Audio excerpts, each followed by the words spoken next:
Bienvenidos al curso de Finanzas Corporativas de la Maestría en Finanzas de la Universidad Continental. Mi nombre es Carlos Franco y en esta oportunidad veremos la unidad número 2 referida a la valorización de instrumentos de deuda. ¿Cómo valorar los instrumentos de deuda? Como dijimos inicialmente, en esta etapa vamos a aprender a valorizar los dos grandes instrumentos que tienen las empresas. Uno, el patrimonio, es decir, sus acciones, y valorizar la parte de acciones o renta variable. Y por el lado del pasivo tenemos las deudas u obligaciones. Entonces, en este primer tema vamos a ver específicamente cómo valorar los instrumentos de deuda. Y cuando deseamos valorar un instrumento de deuda, en general vamos a una premisa y a un concepto rápido, que es, para valorizar un instrumento de deuda, es traer los flujos futuros de este instrumento a valor presente.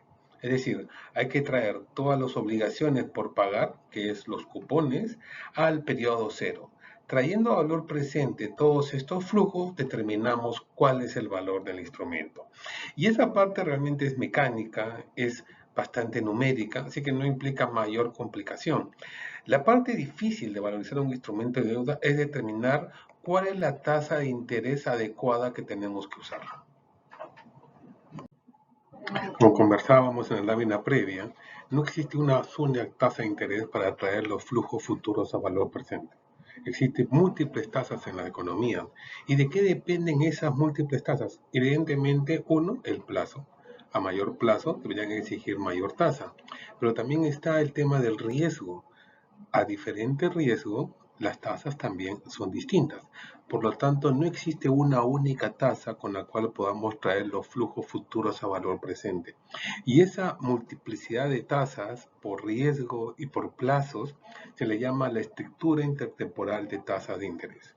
Es decir, existe una relación entre rendimiento y vencimiento y a esa relación es justamente esta estructura de tasas que es la que hay que elegir una de toda esta matriz para poder traer a valor presente el flujo futuro. Entonces, ¿dónde está el problema? En saber elegir cuál es la tasa que corresponde para el plazo y para el riesgo del instrumento o del proyecto o del flujo que estamos evaluando, porque si no nos daría un valor errado. De ahí que es importante conocer que existe esta estructura intertemporal de tasa de interés y elegir adecuadamente la que corresponde para cada proyecto que estemos evaluando o cada inversión que deseamos realizar. Y como todo conjunto de tasas de interés, como toda matriz de tasa, también tenemos una tasa base. Es decir, hay una tasa mínima que es la que hay que exigir para un proceso de inversión, ya sea en un proyecto o para comprar un instrumento de deuda. Y normalmente se concibe que las tasas de los gobiernos de cada país es la tasa de riesgo más baja. Es decir, en el caso peruano, la tasa que paga el gobierno peruano a un determinado plazo debería ser la tasa más baja que un inversionista debería exigir. Es decir, cualquier otro proyecto debería tener una tasa superior a la tasa del gobierno. ¿Qué tan superior o cuántos puntos adicionales? Viene justamente ahí a determinar cuál es el riesgo asociado. De ahí que normalmente se habla de un spread over treasury, es decir, de un spread sobre los bonos del tesoro. Ahora, a nivel global, la tasa más baja se toma como referencia la tasa del gobierno americano. Y, por ejemplo, la tasa del gobierno peruano es tasa del gobierno peruano más un spread. Y así sucesivamente para lo que son empresas. Entonces, si se dan cuenta, hay una multiplicidad de tasas de interés, pero sí tenemos una tasa base que es la que uno debería exigir cuando hace un proceso de inversión. Y como todo conjunto de tasas de interés, como toda matriz de tasa, también tenemos una tasa base. Es decir, hay una tasa mínima que es la que hay que exigir para un proceso de inversión, ya sea en un proyecto o para comprar un instrumento de deuda. Y normalmente se concibe que las tasas de los gobiernos de cada país es la tasa de riesgo más baja. Es decir, en el caso peruano, la tasa que paga el gobierno peruano a un determinado plazo debería ser la tasa más baja que un inversionista debería exigir. Es decir, cualquier otro proyecto debería tener una tasa superior a la tasa del gobierno. ¿Qué tan superior o cuántos puntos adicionales? Viene justamente ahí a determinar cuál es el riesgo asociado. De ahí que normalmente se habla de un spread over treasury, es decir, de un spread sobre los bonos del tesoro. Ahora, a nivel global, la tasa más baja se toma como referencia la tasa del gobierno americano. Y, por ejemplo, la tasa del gobierno peruano es tasa del gobierno peruano más un spread. Y así sucesivamente para lo que son empresas. Entonces, si se dan cuenta, hay una multiplicidad de tasas de interés, pero sí tenemos una tasa base que es la que uno debería exigir cuando hace un proceso de inversión. Ahora hablemos de la curva de rendimiento o la yield curve.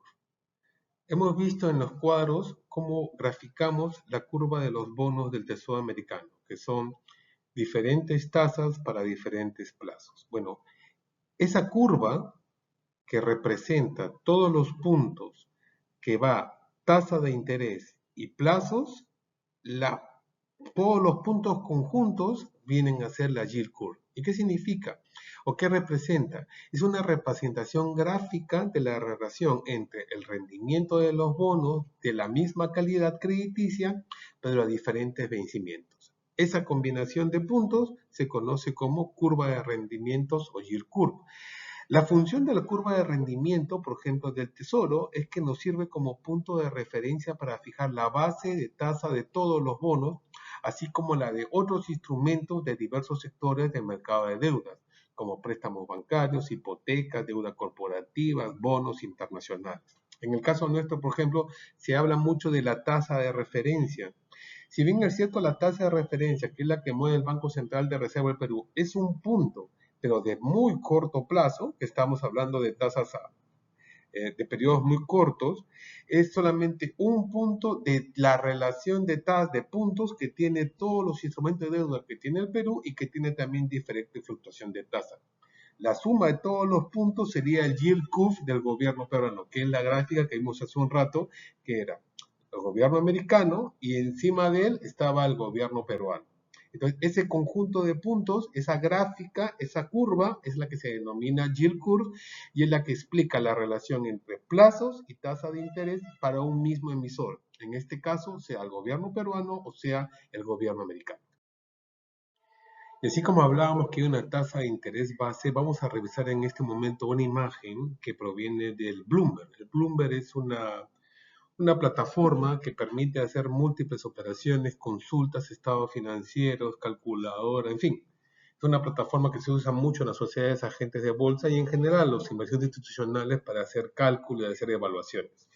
Bueno, acá lo que estamos viendo en pantalla básicamente son dos curvas. Esta primera curva, que es la curva referente a las tasas de interés de los bonos del Tesoro americano. Evidentemente esto no es la última, estamos hablando de fechas anteriores, pero para efectos prácticos nos va a ilustrar de que para plazos de un año la tasa está alrededor del 1% y para plazos de 15 años la tasa está alrededor del 6%. ¿Esto qué significa? Si esta es la tasa de interés base o la tasa de interés que pagan a los instrumentos del gobierno americano, no debería existir ningún instrumento con una tasa menor a esta para este horizonte de tiempo, evidentemente. Es decir, los instrumentos financieros de las demás empresas deberían estar por encima de esta curva. Por ejemplo, en el caso de la línea verde que ven acá arriba, se refiere a los bonos del gobierno peruano. Es decir, el Perú para un mismo plazo, digamos, para un periodo de un año, pagaría poco más de 6% versus Estados Unidos que está pagando 1.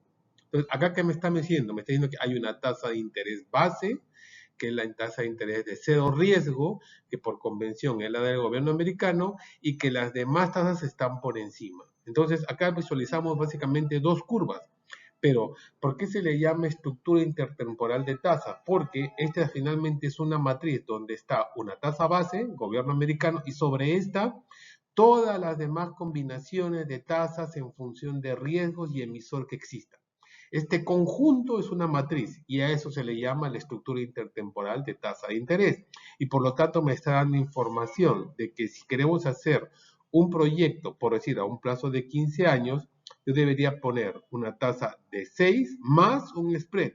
Si el proyecto fuese el Perú, por ejemplo, tendría que ser 6% y para llegar a 8 más un spread de 200 puntos básicos. Es decir, cuando traigo los flujos a valor futuro para un plazo de 15 años, no podría usar la tasa de 6, debería usar la tasa de 8. Y eso es asumiendo riesgo peruano. Ahora, Sobre el riesgo peruano seguramente hay tasas superiores, que serían las empresas que están en el Perú. Entonces, si se dan cuenta, hay una tasa de interés base, una tasa del gobierno peruano que sería la base para nosotros, y sobre ello hay un spread adicional que habría que adicionar a la tasa para determinar cuál va a ser el valor que nos permita tener a valor presente todos los flujos futuros. Y una vez que ya hemos determinado cuál es la tasa adecuada para traer el valor futuro a valor presente, es simplemente una fórmula numérica. De ahí que les comentaba que la parte ya cuantitativa es sumamente sencilla.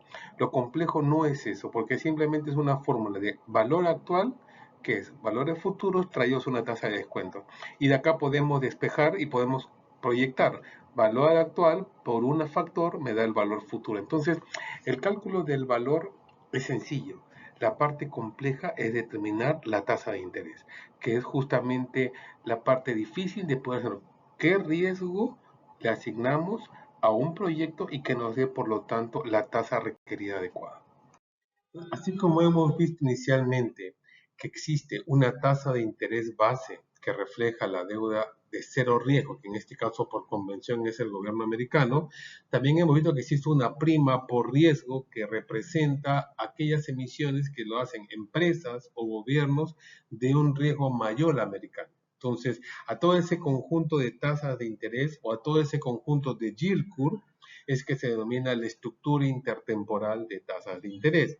Y es agarrando uno de esos puntos para un determinado riesgo crediticio que se traen los flujos a valor presente con la fórmula que hemos visto hace un rato, que es valor actual. Si bien es cierto, para anualidades usaríamos otra fórmula más compleja que son parte del material, digamos, eso es la parte numérica, es una parte de cálculo sencillo, no es complejo. El tema es tener conciencia de que siempre hay que escoger una tasa de interés que vaya asociado al riesgo del instrumento o del proyecto o de la empresa que queremos valorizar. De ahí que conversábamos de que esta parte es la compleja, fijar la tasa, cuál es la tasa adecuada para el riesgo que estamos asumiendo. Normalmente lo que pasa es que a veces o subvaluamos o sobrevaluamos el riesgo y eso tiene un impacto en el precio, en el caso de los bonos, o en el valor actual de un proyecto o de un flujo. Y en eso también tenemos algunas reglas interesantes, que existe una relación entre la tasa de interés y el precio del instrumento de deuda o lo que les decía el valor actual del flujo del proyecto. Y es que el valor de un instrumento de deuda cambia en dirección contraria al cambio del rendimiento de tasas. ¿Y esto qué significa? Cuando las tasas de interés tienden a subir, los precios tienden a bajar. ¿Los precios de qué? De los bonos. Ahora, pensemos en un proyecto. Si yo tengo un proyecto que tiene flujos futuros, si subo la tasa de interés, el valor actual de ese flujo o el valor de la empresa comienza a caer y viceversa. Entonces, de ahí lo importante de determinar cuál es la tasa adecuada, porque si ponemos una tasa muy alta, podemos subvaluar el proyecto, podemos subvaluar el bono, lo cual sería una opción interesante, o al revés. Si usamos una tasa muy baja, podemos sobrevalorar el proyecto, podemos sobrevalorar el precio, el bono. Entonces, es importante tener en cuenta y la importancia que tiene definir cuál es la tasa de interés que se usa y el impacto que tiene en el precio. En la medida que la tasa de interés aumentan, el rendimiento que se requiere del instrumento de la deuda también aumenta, lo que provoca una caída en el valor del título del banco. Si se dan cuenta, entonces hay una relación muy importante entre la tasa de interés y el valor del activo financiero. De ahí hay que tener sumamente cuidado, de ahí hay que tener presente todo esto que hemos visto relacionado a las curvas de tasa de interés. Cada curva es para un riesgo en particular y por lo tanto una misma tasa no se puede aplicar para todos los bonos o para todos los proyectos. Hay que ver cuál es la tasa adecuada que refleja de forma correcta el riesgo que estamos asumiendo, ya sea en un proyecto de inversión o ya sea al comprar un instrumento de deuda en los mercados de capital.